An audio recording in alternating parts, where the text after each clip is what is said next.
भी हो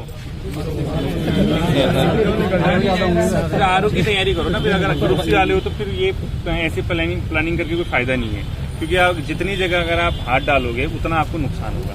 इससे बढ़िया है कि एक बार अच्छे से पढ़ लो, या आर या पार। मतलब मैं तो हमेशा कहता हूँ अनुभव तब भी मिलेगा आपको लाइफ का, क्योंकि इतना ज्यादा टफ है नहीं ना।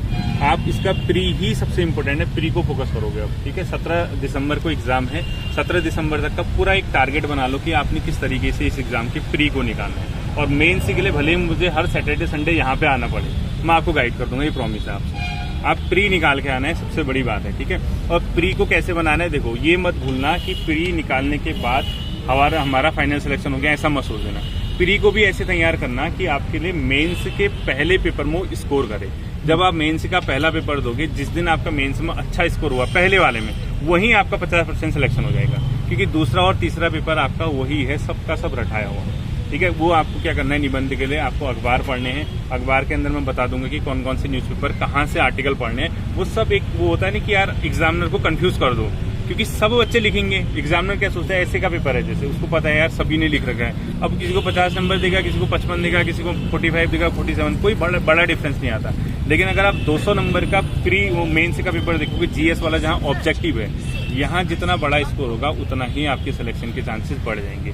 तो इसको प्री को भी ऐसे रखना है कि यार हमारे पास अभी लगभग 100 से ज्यादा दिन है, हम जो पढ़ रहे हैं उसको बहुत लाइटली न लें कि यार प्री ही है। अब देखो समय अगर उतना ही दे रहे हो, जैसे आप कोई टॉपिक पढ़ रहे हो, आपने कहा यार चलो हम पॉलिटी में हमारे फंडामेंटल राइट पढ़ लेते हैं, मूल अधिकार पढ़ लेते हैं। अगर आप मूल अधिकार में 2 से 2.5 घंटा समय व्यतीत कर रहे हो, तो उसका ये फायदा होना चाहिए कि मेंस में 2 से 3 क्वेश्चन फंडामेंटल राइट्स आएंगे, आपके मूल अधिकार से क्वेश्चन आएंगे, तो प्री में ही टॉपिक तैयार हो जाना चाहिए। तो प्री के नोट्स को ऐसे बनाना कि आपका मेंस का पहला पेपर उससे तय हो जाना चाहिए, ठीक है। जिसका ये क्वेश्चन है कि सर जीएस कहाँ से बनाएं, कैसे स्कोर करें, क्योंकि जीएस के स्कोर को परेशान मत होना, आपको सबसे पहले प्री निकालना है। जब आपका नोटिफिकेशन आ जाएगा, जिस दिन नोटिफिकेशन आ जाएगा उस दिन से आप घटना चक्र और लुसेंटो ऑब्जेक्टिव प्रैक्टिस कर लेना। घटना चक्र, लुसेंटो ऑब्जेक्टिव कब, जब आपका नोटिफिकेशन आएगा, उससे पहले मत पढ़ना, कोई फायदा नहीं है, ठीक है। तब तक आप कंप्यूटर साइंस, इसके अलावा मैथ्स, रीजनिंग और इसके अलावा करंट अफेयर, इस पोर्शन को अभी से तैयार करो। क्योंकि करंट अफेयर को अगर आप सोचोगे नहीं अक्टूबर से पढ़ लूंगा, नवंबर से पढ़ लूंगा, तो आज के न्यूज़पेपर कहाँ से लाओगे बताओ आप। आपको वहां पे दिक्कत हो जाएगी। हालांकि करंट अफेयर मैं कराऊंगा ही कराऊंगा, जितना मैंने पहले भी कराया है, आने वाले समय में भी कराऊंगा। करंट अफेयर का पोर्शन मैं आपको पूरा तैयार करके दूंगा, उसकी कोई टेंशन मत लो, लेकिन अपने स्तर से भी, क्योंकि कल के दिन आप मुझसे कहोगे सर आपने ही कहा था करंट अफेयर मैं कराऊंगा, आपका कराया तो कुछ भी नहीं है, आप ब्लेम मुझे ही करोगे। अब मैं हूं तो नहीं ना एग्जामिनर या जो पेपर सेट करता है। मैं कोशिश कर सकता हूँ कि जितना मैं आपको दूं वही एक एग्जामिनर का भी थॉट रहे, वही उसकी एक थिंकिंग रहे कि हाँ इस तरीके के क्वेश्चन वो पूछेगा, हम ये सब चीजें दे सकते हैं, ठीक है। तो घटना चक्र का जो यूज है वो कहाँ से करना है आपको पता चल गया, जिस दिन विज्ञप्ति आएगी, ठीक है। तब तक दृष्टि आईएएस सबके पास है, सबके पास है ना। दृष्टि आईएएस को ऐसा नहीं कि हाइलाइटर पकड़ के उसको लाइन बना के बंद करके सुबह उठ के फिर लाइन करो, ऐसा नहीं करना। अपने दृष्टि आईएएस से शॉर्ट नोट्स बनाना। शॉर्ट नोट्स का मतलब सिर्फ वो नोट करना जो आपको आता ही नहीं है। अब पता लगा उसमें लिख रहे हो असहयोग आंदोलन 1920 में हुआ था इस अधिवेशन से, अब आता है तो उसको लिख क्यों रहे हो आप बताओ। सिर्फ वो चीज नोट करना जिसमें आपको लगता है कि यार हाँ एग्जाम में मैं इस चीज में फंस सकता हूँ। बाकी इतने सालों से अगर आप तैयारी कर रहे हो तो आपको दृष्टि आईएएस को भी अगर आप पढ़ोगे उसका आपका 40% पोर्शन कम ऐसा होगा जो आपने पहले से पढ़ा होगा, आपको आती होंगी। तो दृष्टि आईएएस की उस पोर्शन को मत लिखना नोट्स में जो आपको ऑलरेडी आता हो, जो नहीं आता उसका नोट्स बनाना, और वो आपको फायदा देगा एग्जाम में। जब आप तैयारी लास्ट टाइम पे आप रिविजन करोगे वहां आपको फायदा देगा। वही दृष्टि आईएएस का नोट्स आपका मेंस में, जिस दिन 17 दिसंबर को आपने मेंस से कह दिया सर हमारे 100+ का स्कोर, मैं उसी दिन आपको गारंटी दूंगा कि आप मेंस की तैयारी करो। तो 18 दिसंबर से आप लग जाओगे 6 महीने के लिए कि यार हाँ हमें मेंस की तैयारी करनी है, हमने ये चीज तैयारी की, इसी को कंटिन्यू करना है। वहां से क्या होगा, हिंदी और ऐसे राइटिंग का पेपर जो होगा 18 तारीख से, वो यूट्यूब पे नहीं आएगा, पहले बता रहा हूँ, ठीक है। मेंस की क्लास के लिए एक प्राइवेट ग्रुप बनेगा, उसके लिए कोई फीस नहीं देनी है आपको, कोई पेड नहीं करना। वो सिर्फ क्योंकि उसमें कितने बच्चे होंगे, मतलब 1000 बच्चे मान के चलो जो मुझसे जुड़े हैं, या 500-700, वो क्या होगा यूट्यूब पे वीडियो में जब भी टाइम होगा बना के लिंक आपको उसी टेलीग्राम पे प्रोवाइड करा दूंगा। लेटर राइटिंग कैसे करनी है, क्या कुछ कैसे करना है। सैटरडे संडे को हम ऐसे ही कभी जैसे 2 घंटे के लिए किसी दिन 3 घंटे के लिए हिंदी राइटिंग में क्या कहाँ पे कमी है, कैसे हिंदी राइटिंग करनी है। क्योंकि मुझे मतलब जॉब में जाने के बाद एक बहुत बड़ा फायदा हुआ कि लेटर राइटिंग का स्किल जो आ गया वो बहुत तगड़ा आ गया। वो किताबी लैंग्वेज नहीं है, वो जो चलता है एक्चुअल जो प्रैक्टिकल है वो मुझे पता है प्रैक्टिकल। अब किताबों में थोड़ा ना समझ में आएगा, आप लेटर राइटिंग पढ़ते रहोगे, रट के चले जाओगे, लेकिन जो प्रैक्टिकली जो होती हैं चीजें वो आपकी समझ में आएगी नहीं। पूरा व्यवहारिक है जो एग्जाम में आता है वो मैं आपको प्रोवाइड करा दूंगा, ऐसे राइटिंग में आपको प्रोवाइड करा दूंगा कैसे लिखना है। बाद में किताबें कौन सी लेनी है, सोर्स के एक ही किताब है ऐसे राइटिंग के लिए, आप चाहे जो इसकी आती है स्पेक्ट्रम की ले लो या दृष्टि की ही ले लो, ऐसे राइटिंग भी आती है, बाकी साथ में न्यूज़पेपर, इतना ही आपको करना है। तो आप गांठ बांध लीजिए आज से तब तक जब तक आरओ का फाइनल सिलेक्शन नहीं होता है, तब तक सारी चीजें छोड़नी है आपको, सारी चीजें छोड़नी है। फालतू मतलब ऐसा नहीं कि ये छोड़ दो धरती छोड़ दो, ऐसा नहीं है, ठीक है। सारी चीजें छोड़ने का मतलब आप अनावश्यक किताबों का सोर्स नहीं जोड़ोगे, आप वो चीजें पढ़ोगे जो एग्जाम में आने लायक हैं या जहाँ से क्वेश्चन बनते हैं, आप वो चीजें देखोगे जिससे आपका स्कोर अधिकतम हो। टाइम को ऐसे मैनेज करोगे जहाँ पे आपको लगता है कि यार 50 नंबर की मैथ्स रीजनिंग है, आपका 0 लेवल है उसमें, तो कुछ तो करना ही पड़ेगा ना। और ये मत सोचना कि 150 में से 150 नंबर लेके आने हैं, सिर्फ ये देखना कि 100 को कैसे क्रॉस करना है, 100 का स्कोर। तो जो पोर्शन नहीं आता उसको छोड़ दो, उसको बहुत ज्यादा तनाव लेने की जरूरत नहीं है। मैथ्स रीजनिंग जिसकी कमजोर है उसको ये नहीं सोचना है कि यार हमारा फेलियर है या हम नहीं निकाल पाएंगे। आपको मैं गारंटी दे रहा हूँ रीजनिंग के 30 नंबर होंगे उसमें, 30 से 35 नंबर। तो 30-35 में रीजनिंग में 20 नंबर ले आओ, मैथ्स के कुछ भी नहीं होगा, 2-4 तुक्के भी तो लगाते हुए आप ना। जैसे कोई बच्चा कहता है कि सर मेरे इसमें 70 का स्कोर है, 70 नंबर लाया मैं 100 में से, वो 70 थोड़ा ना लाता हो, वो लाता 55 नंबर, 55 से 60 नंबर। 10 नंबर तो वो होते हैं, वो 25-30 करके आता है, कुछ सही कुछ गलत होते हैं, वो बैलेंस बन जाता है उसका। तो वो आपके साथ भी होगा, क्योंकि एग्जाम में हाथ कंट्रोल करना बहुत मुश्किल हो जाता है। जब आप पेपर में बैठोगे आप देखोगे, आपको लगेगा कि यार मैंने इतने ही किए हैं, ये आए ना आए, फिर डर रहता है ना अंदर से, एक दो और कर लेता हूँ, एक दो और कर लेता हूँ। उससे क्या होगा, 2-4 गलत होंगे, 4-5 सही हो जाएंगे, ओवरऑल आपका स्कोर फायदे में ही जाता है। तो ये सोचो कि 100 का स्कोर करना है, आप प्री निकालो, मेन से निकलवाने की जिम्मेदारी मेरी होगी। मेहनत आपको करनी है, जितना लगा सकते हो एफर्ट उतना लगा दो, क्योंकि ये जॉब दोबारा आपको 2035 से 34 से 35 से पहले नहीं मिलने वाली है। मान के चलो आरओ का दोबारा नोटिफिकेशन 2030-35 से पहले नहीं आएगा, क्योंकि कैडर पूरा है।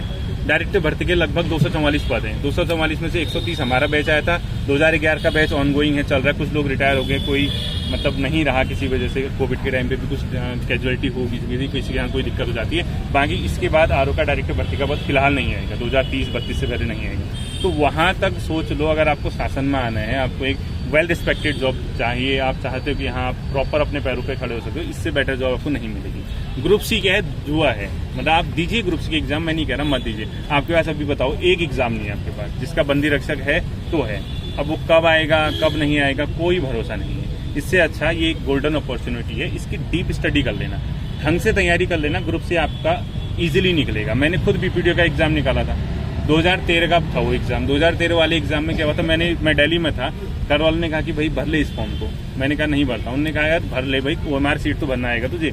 मैंने कहा चल भर लेता हूँ। वो एग्जाम क्या हुआ था, रद्द हो गया था, 87 मार्क्स थे मेरे उसमें। दोबारा एग्जाम हुआ था वो आरओ के मेंस के बाद, जब मेरा आरओ हो चुका था, तो मैंने ऐसे ही गया था उसको गैस करने के लिए, तो उसमें हो गया था मेरा नाम। हालांकि मैंने ज्वाइन नहीं किया उसको, तब तक यहाँ मेरा सिलेक्शन हो गया था।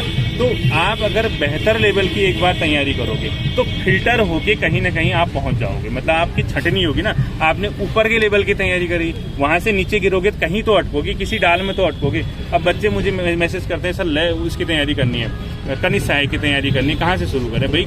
कनिष्ठ सहायक ही मिला के पूरे राज्य में तैयारी करने के लिए, इससे अच्छा ये बोलो ना मुझे स्टेट गवर्नमेंट की एग्जाम की तैयारी करनी है, ये पैटर्न है, मैं कहाँ से शुरुआत करूँ? आपका एग्जाम तो मतलब खुद ही निकल जाएगा ना।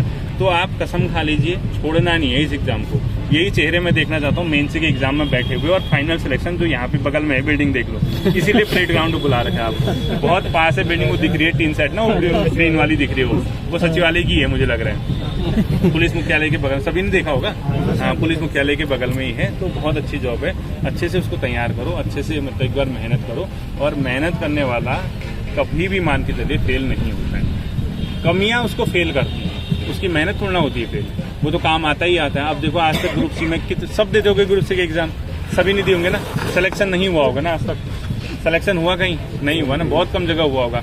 लेकिन आपने जो ग्रुप सी के लिए पढ़ा आज तक, वो आपको आरओ में भी फायदा देगा।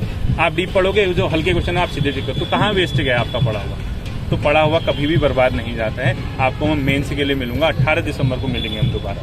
फिर मैं सभी चैनलों को मैंने ट्रैच कर लिया है, उसके बाद पूछेंगे कैसा रहा है स्कोर। अब चाबी आपके हाथ में, ये चाबी नहीं है, वो वाली चाबी आपके हाथ में, सिलेक्शन की चाबी, कि आप फ्री को कैसे डील करते हो। सही तरीके से डील करो, आपका सिलेक्शन हो जाएगा, आपके सिलेक्शन की गारंटी मैं देता हूँ। ठीक है, आप बस मेहनत कीजिए, लगे रहिए, पॉजिटिव एटीट्यूड के साथ पढ़ना है। नेगेटिव नहीं होना। क्या होगा, सिलेक्शन नहीं होगा तो ये देखो दुनिया है, एक ही सरकारी नौकरी थोड़ना है खाने के लिए, और भी तो ऑप्शन है। आपके अंदर हुनर होना चाहिए, स्किल होना चाहिए। आजकल देखो इंस्टाग्राम, यूट्यूब जितने, डांस ही तो करना है।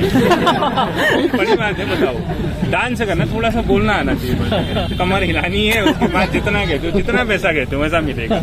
ठीक है, फॉलोअर देखो, सेल्फी खींचने वाले आपके साथ होंगे, तो टेंशन मत लेना। गवर्नमेंट जॉब है, एक रिस्क तो है ही है भाई। देखो इतने लोग हैं, बेरोजगारी इतनी ज्यादा है, एक 1.5 लाख फॉर्म भरेंगे, 150 का अंतिम रूप से चयन होगा, लेकिन वो 150 कौन होंगे किसी को पता नहीं है, ना आपको पता है ना मुझे पता है। तो आप एक को खुद मान के चलिए ना, एक मैं हूंगा ये सोच के चलिए। आपने ये सोचना है कि एक मेरा नाम होगा, तो बाकी होते रहे जिसका होता है। 149 सीटें और बचा तो रखी है आपने, बोल देना भाई 149 और उसमें ले फाइट, एक मेरी है। ऐसा स्किल आपने रखना है, ऐसा एक एटीट्यूड रखना है, एक पॉजिटिव माइंडसेट के साथ आपको आगे बढ़ना है, तब जाके आपका सिलेक्शन होगा। लेकिन अब पता लगा यहाँ बात सुनी, यहाँ खुशी खुशी यहाँ से परेड ग्राउंड की मिट्टी लगा के माथे पे बोला आज से मैं देखो दिखा दूंगा निकल के सिलेक्शन। कल सुबह उठने के नाम पे घर वाले उठा रहे हैं, लात मार रहे हैं, उठ कोचिंग जाना है, लाइब्रेरी में बैठे रहना है। ऐसा नहीं होना चाहिए। बस जितनी बातें समझा रखी है उसको फॉलो करो। फॉलो करोगे तो जिंदगी में कभी भी मात नहीं खाओगे, हमेशा आपको फायदा ही होगा। आपका स्किल बोलेगा, आपकी मेहनत बोलेगी। चयन होना बहुत ज्यादा टफ नहीं है इस एग्जाम में। ठीक है, 18 दिसंबर को मिलूंगा आपके साथ, जितना हो सके मेहनत कर लेना। ठीक है, और पूछना है, किसने पूछा चलूँ मैं, आप बिग बाजार भी जाना है, जो भी है रिलायंस वाला। चलो बढ़िया है, करो तैयारी। ठीक है, आपको लेट हो रहा है टीवी। और पूछना है किसी ने कुछ, या हो गया? हो गया? अरे ये क्यों, ये तो 2 दिन बाद दे देते हैं। धन्यवाद आपका बहुत बहुत। क्या नाम आपका? चलिए ठीक है, फिर करो तैयारी। 18 दिसंबर की डेट, अगर पेपर हो जाए 17 को, 18 को मिलूंगा इसी जगह पे, या 17 को भी मिल सकता हूँ पेपर के बाद, क्योंकि पेपर के दिन तो आप सभी लोग बाहर आए रहोगे, तो इजी रहेगा यहाँ पे आना। जैसे लोअर पीसीएस में आया था ना मैं एक बार, तो फ्री के लिए आऊँगा यहाँ पे आप लोग फ्री के बाद। बस मेंस के लिए आपने सोचना है कि कैसे भी मेंस का एग्जाम निकालना है। बस प्री निकल गया तो मेंस से निकालने की जिम्मेदारी मेरी होगी। और नोट से मत खरीदे ना प्री के निकालने के बाद, ठीक है, वो मेंस के पहले भी अपना काम आते हैं। समय बहुत है, समय का टेंशन मत लो। आज तक नहीं लगी कोई बात नहीं। 24 साल कहाँ के 24 साल वाला भाई, कहाँ के चलेगी सर? 24 साल में नहीं लगी कोई बात नहीं, लेकिन